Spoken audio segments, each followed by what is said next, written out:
자, 오늘은 성경 본문 사도행전 2장 37절에서 47절의 말씀을 가지고 바른 신앙의 소유자라는 제목으로 하나님의 말씀을 여러분들과 함께 나누기를 원합니다.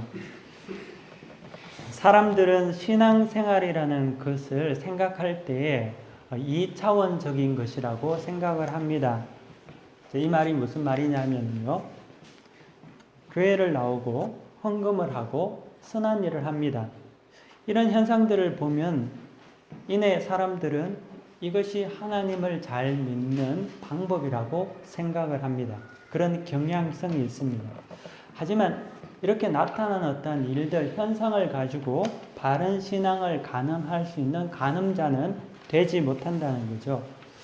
만약에 어떤 목사님이 헌금을 많이 하는 장로님을 아주 좋은 신자라고 치켜 세운다고 합시다.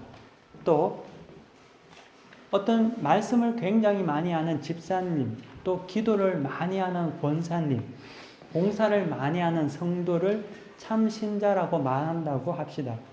하지만 이러한 것들은 우리가 현상적으로만 봐서 그냥 2차원적으로 나타나는 것을 보고 판단하는 것으로 될 수 없다는 거죠. 왜냐하면 우리는 이내 곧 오류에 도달하게 되는데, 예를 들면은 헌금을 많이 하시는 장로님이 탈세를 한다거나 또는 두 가정을 가지고 있다든지, 또 성경을 많이 하는 집사님이 거만하다거나, 기도를 많이 하는 권사님이 시시때때로 사람들에게 상처를 주고, 봉사를 많이 하는 성도가 자기는 희생은 안 한다고 칩시다. 그러면 우리가 한 가지 면을 봐서 그 사람의 신앙이 바른 신앙이라고 말할 수 없다는 거죠. 바른 신앙이라는 것은 어떠한 특정한 한 면 또는 몇 가지 면만을 보고 그가 가진 신앙이 온전하다고 말하는 것이 아니라는 것입니다. 이런 2차원적인 것이 아니라 바른 신앙이라는 것은 모든 방면에서, 다방면에서 보아도 동일한 모습을 나타내는 것, 이것이 바른 신앙이라는 겁니다. 그래서 바른 신앙은 3차원적인 것입니다. 선과 면만 있는 것이 아니라 도형과 같이 입체적이며 유기적인 조화를 이루는 것이 바른 신앙이라는 거죠. 바른 신앙은 필수입니다. 신앙의 성숙이라는 것은 2차원적인 어떤 행위의 퇴적을 말하지 않습니다.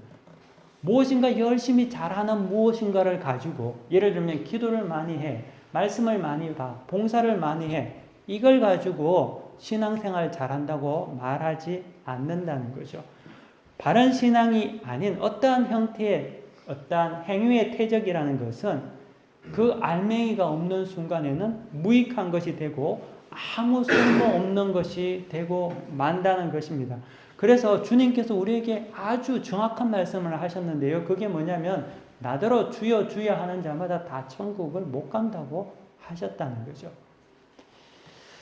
아무리 많이 해도 바른 신앙이 아니면 모든 것이 무익하게 됩니다. 그리고 나중에는 그 모든 것이 상처와 고통만이 되고 맙니다. 잠언 15장 6절을 보니까요, 이런 말씀이 있었습니다.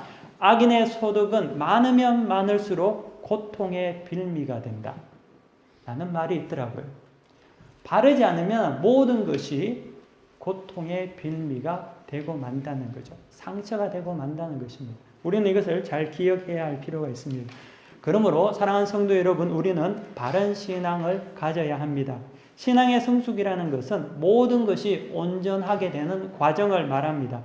한 방면에서만 고도화가 되거나 심화가 되는 것이 아니라 마음 중심에서 입체적으로 모든 것들이 하나님의 뜻에 온전히 맞춰져 가는 상태를, 그 상태를 바른 신앙이라고 한다는 거죠. 바른 신앙은 고정되어 있는 것이 아니라 계속적으로 움직여가는 것, 과정을 말하고 있는 것입니다. 그래서 헌금을 많이 하는 장로가 탈세도 하지 않게 되고 정직해지고 마음의 중심이 온전해지는 것이죠.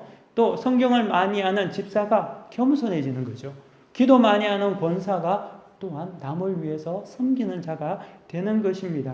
이 모든 유기적인 열매들이 함께 어우러져서 나타나는 것, 어느 한 방면에만 독특하게 나타난 것을 말하는 것이 아니라 모든 것이 아름다워지는 것이 바른 신앙이라는 겁니다. 제가 예전에 과거에 한국에서 교육자로서 교회를 섬기고 있을 때 초청한 어떤 강사가 계셨는데요. 그분은 한국에서는 유명한 전도사님이었습니다. 입에서 말씀을 얼마나 잘 외우시는지 일만 열면은 모든 성경 말씀이 구절구절 정확하게 말씀을 나타내는 것을 보고 저도 놀라고 모든 교인들이 놀랐어요. 그래서 초청을 해서 예배를 드렸죠. 하지만 그렇게 말씀을 잘 아는 분인데 마치고 나서 이야기를 나눠보면 너무나 사람이 교만한 겁니다. 이거는 바른 신앙은 아니라는 거죠. 그걸 가지고 온전한 신앙이라고 말하지 않는다는 겁니다. 통합적인 변화, 우리 삶 속에서 예수 그리스도를 통하여서 마음 중심에서 거룩한 열망이 일어나게 되고 전인격적으로 변화되며 하나님을 닮아가는 현상들, 과정이 바른 신앙이라는 겁니다. 실수 안 하지 않습니다. 실수합니다. 실패도 합니다. 어떨 때는 나고도 합니다. 하지만 그럼에도 불구하고 마음 중심은 절대 변하지 않는다는 데 있습니다. 바른 신앙은 하나님을 사랑하는 그 마음 중심은 바뀌지 않는다는 거죠. 그것이 하나님께서 우리를 기뻐하시는 조건이라는 거죠. 사도행전 2장 오늘 성경 본문의 말씀을 보면요. 초대교회에 성령이 임했을 때 현상이 그랬습니다. 한 가지만 잘한 것이 아니었습니다. 한 가지 잘했다고 내가 이만큼 했어 라고 마치 자신이 신앙의 종착점에 있는 것 같이 거만하지 않았다는 데 있습니다. 성경에 보면은요, 그들은 사도의 가르침을 사모하고 모이기를 힘쓰고 순전한 떡을 떼며 교제하고 날마다 기도하고 찬송하고 자신의 소유를 나누어 주고 자기들끼리 모였는데도 뭇사람들에게 칭찬까지 받았다고 하고 있습니다. 모든 방면에서 입체적인 변화가 일어나고 있고 한 사람의 인격 속에서 통전적으로 변화된 모습, 성령의 역사들이 나타나고 있었다는 거죠. 이것이 초대교회가 우리에게 알려주는 바른 신앙의 모습이라는 겁니다. 바른 신앙이라는 것은 환경과 조건에 구애받지 않습니다. 바른 신앙은 내 뜻대로 내 기호대로 하나님께 순종할 수가 없습니다. 왜냐하면 주인이 바뀌었기 때문이죠. 하나님이 내 주인이기 때문에 내 기호, 내 뜻대로 할 수가 없습니다. 하나님의 뜻대로 살고 싶은 거룩한 열망들이 자꾸만 일어나는 것이 바른 신앙이라는 거죠. 성경은 우리에게 환경과 조건의 지배를 받을 것인지 아니면 하나님을 믿음으로 상황과 조건을 넘어설 것인지를 항상 우리에게 묻습니다. 그리고 그것을 통해서 우리가 바른 신앙의 소유자인지 점검을 합니다. 정답은 자명하지요. 후자입니다. 하나님의 말씀을 따라 상황과 조건을 뛰어넘는 거룩한 열정들이 일어나는 것. 그것이 바른 신앙의 증거입니다. 그래서 참 성도는 지역과 조건과 환경을 넘어 어디에서든지 빛을 밝히고 하나님의 영광을 나타내게 되어 있습니다. 반면 바른 신앙이 아니게 되면은 환경과 지배에 많은 영향을 받게 됩니다. 그래서 여기서는 이런 모습, 저기서는 저런 모습을 나타내므로 말미암아 문제는 자기 자신이 정체성을 잃어버린다는 데 있습니다. 내가 하나님의 백성인지 아닌지를 모르게 된다는데 큰 어려움이 있다는 거죠. 그래서 성경은 우리에게 바른 신앙의 반대말을 대해서 이야기할 때 항상 사용하는 표현이 불신앙이라고 이야기를 합니다. 바른 신앙의 반대말이 불신앙이라고 한다는 거죠. 바른 신앙이라는 것은 또한 즐기는 신앙입니다. 교제의 기쁨이 있는 신앙이라는 거죠. 연애를 해본 사람은 누구나 알듯이 연애는 어떠한 상황 속에서도 지루한 적이 없습니다. 폭풍우가 몰아치는 그 빛 속에서도 우산 속에만 있으면 둘이 뭐가 좋은지 희덕거리고 즐겁다는 거죠. 돈이 한 푼도 없어도 배를 쫄쫄 굶어도 둘이 있으면 너무나 지루하지 않고 행복하고 즐겁습니다. 신앙은 교제의 기쁨이 있다는 거죠. 바른 신앙을 하게 되면 하나님과 교제하는 기쁨을 누리기 때문에 절대 탈진하지 않습니다. 탈진은 오직 일에서만 파생되는 부작용 아닙니까? 억지의 일은 탈진하게 만들고 지치게 만들고 감정을 상하게 만들고 정신을 피폐하게 만듭니다. 하지만 여러분 생각해 보십시오. 여러분들이 좋아하는 일, 여러분들 취미 생활을 할 때 여러분 지루하게 생각하나요? 아니죠. 너무나 즐겁거든요. 밤이 가는지 새는지 모를 정도로 행복하지 않습니까? 바른 신앙은 하나님과 교제하는 것이 너무나 기쁘고 즐겁습니다. 하나님과 교제할 줄 모르게 되면 그 기쁨을 놓치게 되면 신앙이 지루하게 되고 그리고 탈진이 일어난다는 거죠. 신앙이라는 것은 기쁨이 없이는 할 수가 없습니다. 왜냐하면 이 신앙이라는 것 자체의 의미 안에는 기쁨이 포함되어 있기 때문이죠. 기쁨이 없는 신앙이 성립이 안 된다는 겁니다. 여러분 이 자리에 나온 것들도 여러분의 자원과 기쁨을 가지고 나왔을 거 아닙니까? 신앙의 모습이라는 거죠. 그것이. 그러므로 내 마음에 기쁨이 없고 즐거움이 간절함이 없다면 그것은 내가 바른 신앙을 다시 점검해야 할 때라는 것입니다. 성경에 보면은요, 주의 사역을 하다가 매를 맞고 감옥에 갇혔던 바울과 실라가 옥중에서도 하나님을 찬송하며 기뻐하는 모습을 봅니다. 또 사도행전에 보니까요, 예루살렘 공회에서 사도들이 잡혀서 그리스도를 전가한다고 매를 맞습니다. 그리고 예수님 때문에 능력을 받는데 그들이 그 능력받고 미움받는 것이 너무나 기쁜 거예요. 주님의 이름으로 내가 미움받는 것이 자신의 삶의 증거가 되었다고 하면서 그들을 떠나놓을 때 찬송을 불렀다고 성경은 이야기하고 있습니다. 사랑하는 성도 여러분, 여러분 그런 기쁨이 예수 믿으면서 있습니까? 아멘? 아멘 하셔야 돼요. 그것이 바른 신앙이라는 거죠. 바른 신앙을 우리가 가질 때만이 능력이 있다는 거죠. 우리가 이 바른 신앙을 가지지 않으면은 우리에게 아픔이 시작됩니다. 왜냐하면 바른 신앙이 없으면은 공고하고 마르게 되어 있습니다. 피폐하게 되어 있습니다. 예수를 믿어도 천국을 소유할 수 없습니다. 괴로움의 연속이 된다는 거죠. 바른 신앙이 아니면 예수 믿는 게 여러분에게 올가미가 되고 체인이 될 것입니다. 분명히 그렇게 될 것입니다. 하지만 주님은 우리를 구원하시고 축복하러 부르신 거지 올가매려고 부르시지 않으셨거든요. 그래서 우리가 바른 신앙을 소유해야 합니다. 바른 신앙은 우리를 종으로 만드는 것이 아니라 우리를 아들로 만들어서 우리에게 기쁨과 자원을 하게 합니다. 동시에 종은 아버지의 유혹을 받을 수 없지 않습니까? 아들은 아버지의 유혹을 받을 수 있는 것이죠. 오늘 성경 본문에 보면은 성경에 그들이 이 말을 듣고 마음에 찔려라고 37절에 시작을 하고 있습니다. 본문의 일부분을 제가 발췌를 했는데요. 그들이 이 말을 듣고 마음에 찔려라는 이 말을 이해하기 위해서는 먼저 오순절 때 어떤 일이 일어났는 것을 우리가 한번 생각해 볼 필요가 있습니다. 사도행전 2장에 보면은 오순절 때 성령께서 제자들에게 임합니다. 그리고 제자들이 모였던 그 다락방에서 모든 제자들이 방언이 터지기 시작이 됩니다. 우리가 방언이라고 하면은 못 알아먹는 그런 어떤 말이 아니라 사도행전 2장에 나타나는 방언이라는 것은 외국어를 말하고 있다는 거죠. 우리가 여기서 지금 기도를 했는데 저는 중국말을 하고 여기 계신 분들은 일본말을 하고 어떤 분은 영어를 하시고 프랑스, 독일, 체코 말을 막 한 거예요. 그러니까 그 주변에 그 당시에 예루살렘에 모여왔던 유대인들 중에서 원래 외국에서 태어난 2세들 또는 1.5세들 이런 사람들이 예루살렘에 예배를 드리러 왔다가 들어보니까 자기들 나라 말을 무식한 갈릴리 촌 사람들이 유창하게 하는 것을 보게 됩니다.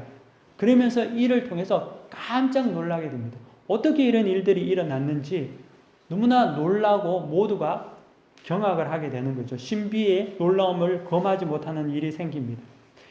베드로가 이 전대미문의 사건 현장에서 어떤 이야기를 하냐면 그 사람들을 보고 요엘 선지자의 예언의 성취를 말합니다.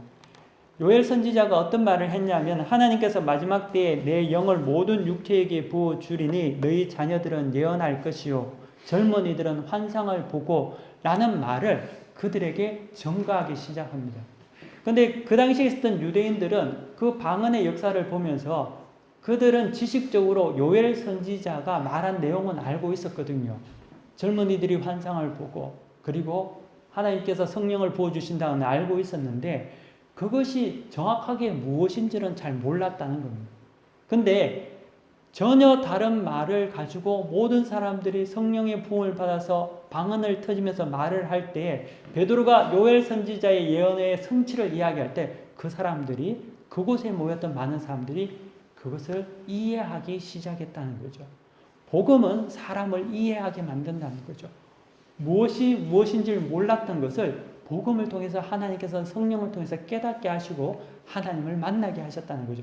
그래서 사람들이 베드로의 말에 큰 충격을 받게 됩니다. 근데 베드로가 곧장 그 이야기를 하면서 무엇을 이야기하냐면 요엘 선지자가 말했고 구약의 선지자들이 말했던 메시아가 당신들이 죽인 예수 그리스도였다고 이야기한다는 거예요. 당신들이 죽였다는 거죠. 하지만 하나님께서 당신들이 죽인 예수를 부활하시고 살리셔서 이제는 우리의 구주가 되게 하셨다고 이야기를 한 겁니다. 그 말을 들었을 때 그곳에 있었던 많은 사람들의 반응이 무엇이냐면 마음에 찔리기 시작했다는 거죠. 그리고 이 이야기를 듣는 그 순간에 마음속에 긴박감이 나타나기 시작했습니다. 이 문제를 해결해야 되겠다. 너무나 강력한 일들이 자기들에게 이루어지기 시작한 겁니다. 그래서 그들은 발을 동동 구르며 거룩한 갈구와 갈급함을 통해서 했던 말이 무엇이냐면 그러면 이제 우리가 어떻게 해야 합니까? 어떻게 해야 할꼬? 라고 묻기 시작한다는 거죠. 사랑하는 성도 여러분, 신앙의 출발점이 여러분 어딘 줄 아십니까? 신앙의 시작은 은혜가 아닙니다. 위로가 아닙니다. 여러분 혹시 교회에 나와서 은혜 받고 위로받기 위해서 나왔다면 맞지만 신앙의 출발은 은혜도 아니고 위로가 아니고 좋은 말씀을 듣고 인생의 의미를 찾기 위해서 여러분들이 여기 나오시는 것이 되어서는 안 되는 거죠. 신앙의 바른 출발은 뭐냐면 예수 그리스도께서 나를 위해서 죽으셨다는 데 있습니다. 내 죄로 말미암아 죽으셨다는 데 있습니다. 이것을 내가 깨달아 알므로 인해서 내 마음속에 찔림이 생깁니다. 내 마음속에 찔림과 그를 통한 긴박감, 그것 때문에 어찌할꼬 나는 마음의 애통과 자각, 이로부터 신앙의 시작이 비롯된다는 거죠. 자신에 대한 심각한 숙고와 도전, 비참과 아픔을 느낄 때 비로소 우리는 온전한 신앙의 첫걸음을 시작할 수 있다는 거죠. 왜냐하면 자기가 죄에 대해서 자각을 하지 못하면은 예수 그리스도의 구원과 죽음이 필요가 없기 때문입니다. 신앙의 여러분 반드시 죄에 대한 자각과 애통으로부터 시작되기 때문에 내가 죄인임을 알게 될 때 우리는 그때서야 비로소 예수님이 필요한 줄 알게 되고 궁극적으로 그를 통해서 구원을 얻게 된다는 거죠. 그렇기 때문에 신앙의 출발은 우리가 어찌할꼬 구원을 위해 내가 어찌할꼬에서부터 시작한다는 겁니다. 바른 신앙에는 과정이 있습니다. 첫째 본문 38절에 말한 바와 같이 첫 번째는 회개입니다. 회개는 내가 죄인임을 알아 용서함을 받는 것을 말합니다. 그것이 내가 어찌할꼬 라고 말하는 것이지요. 그리고 긴박함과 동시에 간절함이 있을 때 회개가 가능한 것입니다. 다음에 하면 되지 뭐. 긴박함이 따라온다는 거죠. 마음에 걷잡을 수 없는 거룩의 열정들이 나타난다는 거죠. 둘째, 그로 인해서 회개하여서 그리스도 이름으로 세례를 받습니다. 그리고 세례를 받고 죄 사함의 은혜를 받는다는 거죠. 그러므로 말미암아 우리 속에 있었던 모든 죄와 영적인 눌림과 갑갑함들이 예수 그리스도의 이름으로 해방함을 누리게 되고 그때 자유롭고 기쁨을 누릴 수가 있습니다. 예수 믿는 것이 참 기쁨이 우리 가운데 도래한다는 거죠. 이런 신앙의 출발을 통한 성령의 내주는 우리에게 다방면으로 입체적인 증거를 나타내게 합니다. 우리는 사람의 내면의 신앙을 가늠하기가 쉽지가 않습니다. 그렇다고 해서 전혀 어려운 것도 아닌데요. 반드시 개인 속에 있는 성령의 역사를 통해서 증거가 나타나기 때문입니다. 오늘 성경 사도행전 2장에 보면은 초대교회가 성령을 받고 그들이 하나님을 알고 예수님을 받아들이고 성령을 선물로 받았을 때 어떠한 모습들이 나타나는지를 잘 보여주고 있습니다. 한번 성경 여러분 보시기 바랍니다. 42절에 보면은요. 그들이 사도의 가르침을 받아 서로 교제하고 떡을 떼며 오로지 기도하기를 힘쓰니라 라고 이야기하고 있습니다. 먼저 그들은 사도의 가르침을 받았습니다. 즉 구약의 말씀과 구약이 어떻게 그리스도 안에서 성취되었는지를 알려주는 예수님의 말씀, 신약에 대한 교육을 받기 시작했습니다. 예수님을 믿으면, 예수님을 알게 되면 말씀을 배우고 싶은 열정들이 생겨나게 됩니다. 또 고린도전서 2장 11절에는 이렇게 말하고 있습니다. 사람의 일을 사람 속에 있는 영 외에 누가 알리요? 이와 같이 하나님의 일도 하나님 영 외에는 아무도 알지 못하느니라. 하나님의 영을 우리가 알지 못하기 때문에 성령을 통해서만 알 수 있다는 거죠. 근데 하나님께서 모든 사람에게 성령을 부어주시고 하나님의 음성을 주시지만 또 한편으로는 교사와 선지자와 목사와 많은 사람들을 통해서 하나님의 말씀을 가르치고 증거하십니다. 그래서 그들은 사도의 가르침을 받기 시작했습니다. 그리고 이 사도들은 바울과 같이 유식한 자들도 있었지만 베드로와 같은 무식한 자들도 있었다는 거죠. 그러므로 바른 신앙 안에서는 누가 잘나고 못난 것이 아니라 하나님의 역사하심 속에서 그 신앙을 겸손히 배우는 데 있었다는 겁니다. 그리고 또 성경에 보니까 둘째로 그들은 교제를 했습니다.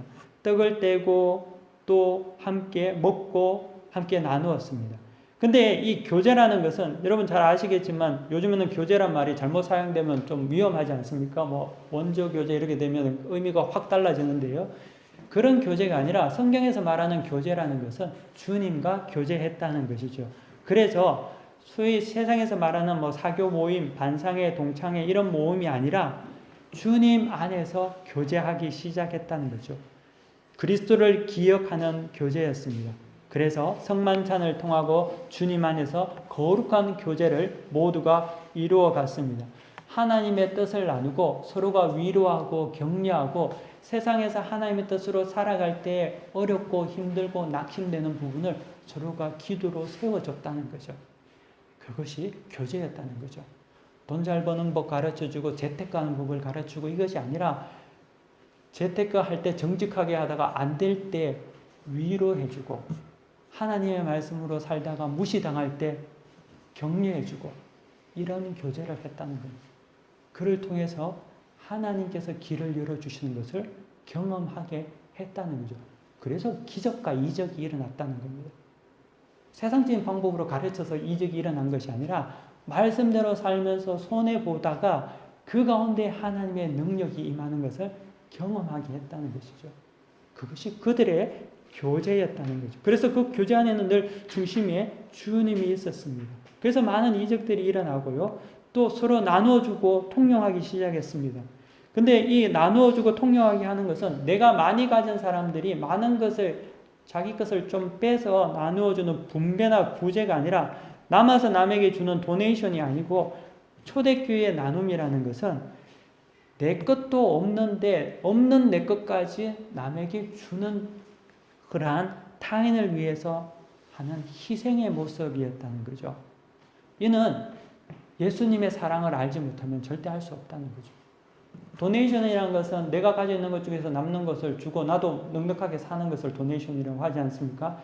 근데 초대교회의 도네이션은 그런 세상의 도네이션이 아니라 나도 먹고 살 게 없지만 그것까지도 나보다 더 필요한 자들 위해서 주었다는 거죠. 그거는 예수의 사랑 외에는 할 수가 없는 겁니다. 어떻게 하겠어요? 여러분 할 수 있겠습니까? 두렵죠? 하지만 여러분이 성령의 은혜를 받으면 할 수 있다는 거죠. 이런 성령 받은 바른 신앙의 표징들이 나타났습니다. 날마다 마음을 같이 해서 성전에 모이기 힘쓰고 집에서 떡을 떼고 순전한 마음으로 음식을 먹고 하나님을 찬미하고 자기들끼리 모인 것 같은데 무사람들이 그들을 칭송하게 시작됐다는 거죠. 초대교회의 성령의 임재로 나타나는 그들의 모습은 한 가지만 나타난 것이 아니었습니다. 오늘 우리가 성경 본문에서 읽은 것과 같이 가르침을 받고 교제하고 떡대고 기도하고 통용하고 모이기를 힘쓰고 순전한 마음으로 음식을 먹고 찬미하고 친송받고 하나만 뭔가를 기도만 24시간 했다든지 찬송만 12시간 했다든지 그것이 아니라 모든 것이 복합적으로 입체적으로 성도들의 삶 속에서 이루어졌다는 거죠. 가르침만 받는 것도 아니고 교제만 하는 것도 아니고 이 모든 것이 온전히 이루어졌습니다. 사랑하는 성도 이것을 성경은 바른 신앙이라고 말하고 있다는 거죠. 이것이 바른 신앙이었다는 거죠. 아울러 바른 신앙이라는 것은 여러분 완벽한 신앙을 말하지 않습니다. 하지만 바른 신앙은 마음 중심에는 늘 하나님 앞에 온전해져 있다는 거죠. 사무엘하 7장 1절에서 2절에 보면 다윗이 사방의 모든 대적을 파한 후에 궁에서 평안하게 있게 된 때에 다윗이 나단을 불러서 이렇게 이야기합니다. 나는 백향목 궁에 거하거늘 하나님의 궤는 휘장 가운데 있도다. 하나님의 궤는 텐트, 그냥 집도 아니고 그냥 텐트 안에 있다는 거죠. 그렇게 마음을 하나님 앞에 죄송하면서 나단에게 그렇게 이야기를 합니다. 근데 사랑하는 성도 여러분, 다윗이 말이죠. 우리가 보면은 굉장히 훌륭한 사람인 건 맞지만 또 가만히 보면은 그 사람은 굉장히 사악하거든요. 그렇지 않습니까? 자기 부하를 죽이고 아내를 데리고 오고 그렇게 보면은 다윗같이 문제 많은 사람도 없습니다. 그럼에도 불구하고 하나님은 다윗을 선지자라고 부르시고 그의 왕국을 영원히 지키겠다고 할 정도로 하나님은 다윗을 사랑합니다. 편애인 것 같죠? 저런 사람도 하나님을 사랑해. 물론 우리 그 말을 들으면 위로가 되죠. 야, 나도 사랑받을 수 있겠다. 하지만 그것보다 더 중요한 것은 다윗의 마음 중심에는 늘 하나님에 대한 온전한 마음이 있었다는 거예요. 실수 많았습니다. 실패도 했습니다. 가정 문제로 어려움도 많이 겪었습니다. 하지만 그 마음에는 늘 하나님에 대한 온전한 마음이 있었다는 거죠. 하나님께서는 그를 기뻐하셨다는 거예요. 그것을 사랑한다니까요. 바른 신앙, 통합적이고 입체적인 신앙, 이 모든 것들은 내 힘으로 조직하고 계획을 짜서 하나하나 수행을 한다고 해서 되는 것이 아니라 하나님 앞에 온전한 마음으로 나아갈 때 성령께서 그 가운데서 모든 것을 이루어 가시게 되어 있다는 거죠. 여러분, 신앙이 약하다는 것은 행위의 성취가 적은 것을 말하고 있는 것이 아닙니다. 믿음이 약하다고 해서 여러분들이 뭔가를 못해서 믿음이 약한 것이 아니라 신앙이 약한 것은 하나님 중심대로 살 마음이 약하다는 겁니다. 하나님 앞에 순종하는 것이 힘든다는 것이 신앙이 약하다는 것이지요. 그런데 그 약한 믿음은 성장해야 될 때만이 바른 신앙이 될 수 있다는 거죠. 성장하지 않고 방치하면 불신앙이 된다는 거죠. 바른 신앙 아니면 불신앙이 되고 만다는 것입니다. 그러므로 성도는 날마다 성장해야 합니다. 잘하고 못하고 행위의 능력이 아니라 마음이 늘 하나님 앞에 다윗과 같이 주님은 궤에 있는데 그 주님의 궤는 천막에 있는데 나는 백향목에 사는구나. 그 마음을 하나님께서 기뻐하신다는 거죠. 여러분 기도 잘 못하십니까? 못해도 하나님 오늘도 내가 기도 못하고 또 하나 보냈네요. 그 마음이 있어야 된다는 거예요. 말씀 잘 못 보세요? 하나님 내가 더 봐야 되는데 잘 못하네요. 주님 볼 수 있도록 힘주세요. 그 마음 기뻐하신다는 거예요. 많이 하고 그만한 것은 하나님께서 하나도 기뻐하시지 않는다는 거죠. 행위의 양이 아니라 다윗과 같이 마음 중심에 하나님께 진실하고 올바르면 구원에 합당하고 동시에 많은 것도 할 수 있게 됩니다. 그것이 성령의 능력이라는 거죠. 행위가 없는 것은 구원의 걸림돌이 되지 않습니다. 왜냐하면 행함으로 구원을 얻는 것이 아니기 때문입니다. 반면에 마음 중심에 진실한 사랑이 없으면 아무리 많은 행위를 한다 하더라도 구원과는 무관하게 된다는 거죠. 그래서 약한 신앙이라는 것은 행함이 적은 것이 아니라 하나님에 대한 온전한 마음과 사랑이 약한 것입니다. 그러므로 약한 자들은 성장해야 합니다. 어찌할꼬 해야 한다는 거죠. 그리고 성령의 찔림과 간절함을 유지해야 한다는 거죠. 그때 성장하게 되어 있습니다. 그것을 결단해야 합니다. 그리고 그 결단도 성령께서 여러분들에게 주실 줄 믿습니다. 우리는 바른 신앙의 소유자가 되어야 할 것입니다. 단지 한두 가지를 하면서 그것이 신앙의 다인 것 같이 하나님을 잘 믿는 것 같이 말하는 사람이 아니라 늘 겸손하게 성령의 은혜를 입어 마음 중심으로부터 온전히 하나님을 사랑하는 거룩한 열정을 가진다면 바른 신앙은 자연히 따라오는 우리의 결과물이 될 줄 믿습니다. 하나님은 특정 행위의 치적자 또는 전문가보다는 하나님 자신을 진실로 사랑하는 자, 부족해도 사랑하는 자, 그를 기뻐하신다는 것이죠. 사랑하는 성도 여러분, 그런 사람들이 되시기를 바랍니다. 그 바른 신앙을 소유하셔서 하나님께서 기뻐하시는 모두가 되시기를 간절히 축원합니다. 다 같이 기도하겠습니다. 거룩하신 하나님 감사합니다. 오늘 우리를 불러주시고 이 자리에서 예배드리게 하여 주시고 하나님의 말씀 듣게 해주신 것 주여 감사합니다. 하나님 아버지, 우리가 부족하고 연약하고 약하지만 우리의 마음 중심은 언제나 하나님을 바라보는 해바라기와 같은 인생 마음 중심이 되게 하여 주옵소서. 하나님, 우리가 늘 주님 앞에 어찌할꼬 하며 애통해하는 자들이 되게 하여 주시옵시고 그 가운데 우리가 성장하게 하여 주시옵시고 그래서 어느 순간 돌아볼 때 주님께서 나와 함께 하셨구나, 내가 이만큼 주님을 사랑하는구나 라는 것을 고백하며 증거할 수 있는 믿음의 산증인들 다 되게 역사하여 주시옵소서. 감사드리며 예수 그리스도의 이름으로 간절히 기도드립니다. 아멘. 다 함께 자리에서 일어나셔서 배찬송 420장 부르시겠습니다.